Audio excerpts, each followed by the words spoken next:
कलयुग सबसे अच्छा युग है, यह चौंकने वाली बात जरूर है, क्योंकि कलयुग में सबसे अधिक पाप और अत्याचार होता है। यह होगा वेद और धार्मिक ग्रंथों में ऐसा कहा गया है। अगर ऐसा है तो कलयुग सबसे अच्छा और श्रेष्ठ उत्तम युग कैसे हुआ? आइए जानते हैं व्यास जी ने विष्णु पुराण में क्यों कहा है कि कलयुग को धन्य और सबसे उत्तम सबसे अच्छा युग। तो दोस्तों, विष्णु पुराण में कहा गया है कि कलयुग सबसे अच्छा युग है। तो सनातन धर्म में 4 युगों का वर्णन मिलता है, जिसमें कलयुग को सर्वश्रेष्ठ सबसे अच्छा युग बताया गया है। चारों युगों में सबसे खराब माने जाने वाले कलयुग को महर्षि वेदव्यास जी ने सर्वश्रेष्ठ युग क्यों बताया था। आइए विस्तार से जानते हैं कि महर्षि वेदव्यास जी ने कलयुग को सबसे उत्तम युग सबसे अच्छा युग क्यों कहा था। तो दोस्तों हिंदू धर्म में वेदों के अनुसार 4 युग माने गए हैं। सबसे पहला सतयुग, दूसरा त्रेता युग जिसमें भगवान विष्णु ने राम के रूप में अवतार लिया था, तीसरा द्वापर युग जिसमें भगवान विष्णु ने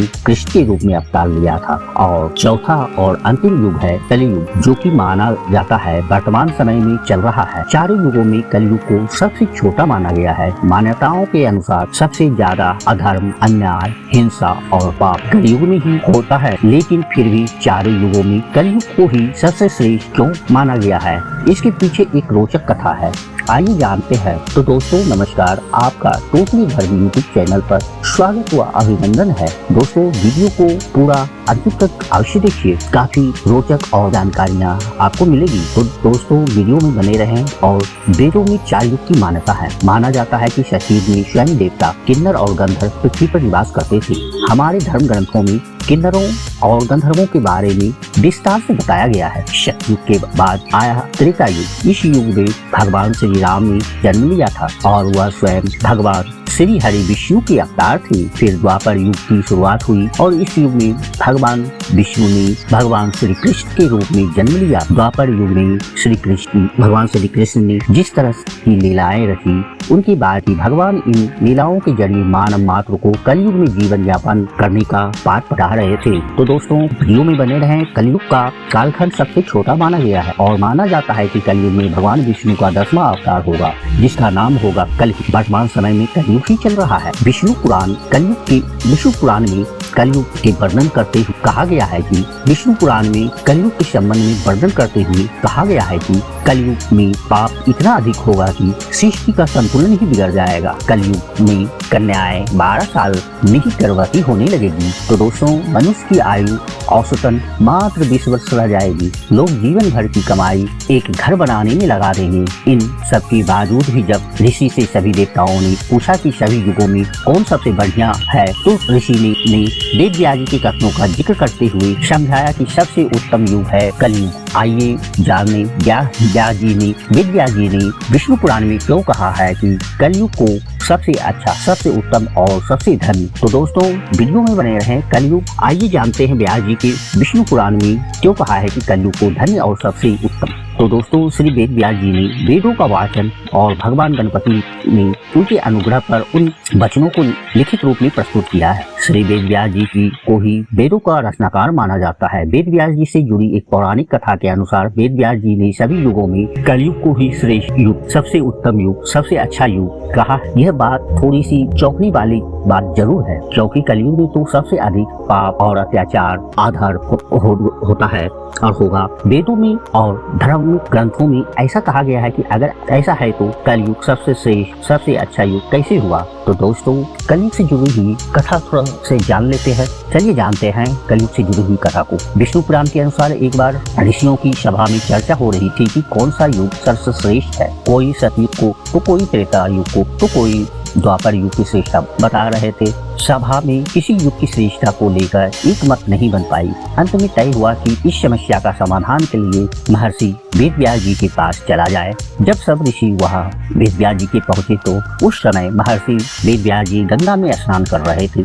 सब ऋषि उनकी प्रतीक्षा करने लगे। उन्होंने जल में डुबकी मारी और ऊपर आने पर जपने लगे, कलयुग ही श्रेष्ठ है, कलयुग ही श्रेष्ठ है, कलयुग ही श्रेष्ठ है। ऋषिगण कुछ समझ पाते कि व्यास जी ने फिर डुबकी मारी और ऊपर आने पर कहने लगे, शूद्र ही साधु है, शूद्र ही साधु है, शूद्र ही साधु है। सभी ऋषिगण एक दूसरे की तरफ आश्चर्य से देखने लगे। इससे पहले कोई कुछ समझ पाता कि व्यास जी ने गंगा में तीसरी डुबकी लगाई और ऊपर आने पर जपने लगे, स्त्री ही धन्य है, स्त्री ही धन्य है, स्त्री ही धन्य है। मुनिगण महर्षि वेदव्यास जी के इस व्यवहार और पर आश्चर्यचकित थे।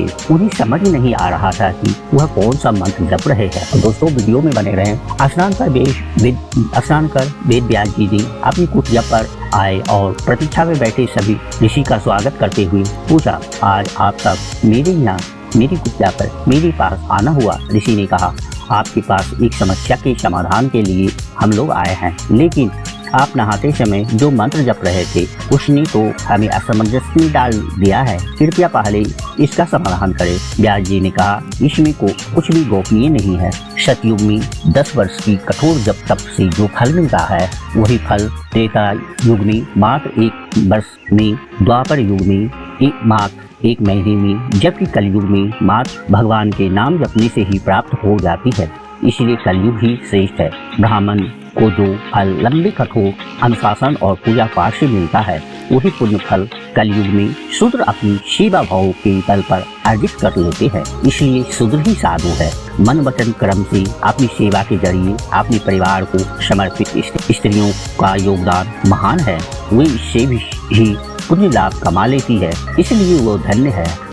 महर्षि वेदव्यास जी ने ऋषि मुनियों की बात सुनकर उनसे कहा कि चारों युग में कलयुग ही सबसे श्रेष्ठ युग है, क्योंकि सतयुग में 10 वर्षों तक पूजा पाठ जप तप और व्रत करने का जो पुण्य प्राप्त होता है वही पुण्य त्रेता युग में मात्र 1 साल की पूजा पाठ जप तप और व्रत करने से मिल जाता था और द्वापर युग में यही पुण्य मात्र 1 महीने के जप तप से मिल जाता था, जबकि कलयुग में वही पुण्य मात्र 1 दिन के जप और तप से मिल जाता है। इसलिए महर्षि वेदव्यास जी ने कहा, चारों युग में कलयुग ही सर्वश्रेष्ठ सबसे उत्तम युग है। इसमें मात्र 1 दिन की भक्ति से ही 10 सालों का पुण्य प्राप्त हो जाता है। तभी से कलयुग को सर्वश्रेष्ठ युग माना जाता है। इस तरह व्रत और तप के फल की प्राप्ति के लिए कलयुग ही सबसे श्रेष्ठ समय है। विष्णु पुराण में वर्णित एक घटना के अनुसार मुनिजन और महर्षियों के साथ चर्चा करते वेदव्यास जी कहते हैं, हे मुनिजन, सभी युगों में कलयुग ही सबसे श्रेष्ठ युग है, क्योंकि 10 वर्षों में जितना व्रत और तप करके कोई मनुष्य सतयुग में पुण्य प्राप्त करता था, त्रेता युग में वही पुण्य 1 साल के जप तप द्वारा प्राप्त किया जा सकता था। ठीक इसी प्रकार उतना ही पुण्य द्वापर युग में 1 महीने की तप से प्राप्त किया जा सकता है था, तो कलयुग में उतना ही बड़ा पुण्य मात्र 1 दिन की तप से प्राप्त किया जा सकता है। अब आप ही बताएं कि आप किस युग को सबसे उत्तम युग मानेंगे। तो दोस्तों, यदि आपको यह वीडियो अच्छा लगा हो तो इस वीडियो को अपने प्रियजनों के साथ शेयर अवश्य की। यदि आपने अभी तक चैनल सब्सक्राइब और वीडियो को लाइक नहीं किया है तो चैनल को सब्सक्राइब और वीडियो को लाइक अवश्य कर दीजिए। कलयुग से संबंधित अन्य वीडियो देखने के लिए प्लेलिस्ट में जाएं और अन्य वीडियो देख सकते हैं। आप सबों को कोटि कोटि धन्यवाद व अभिनंदन।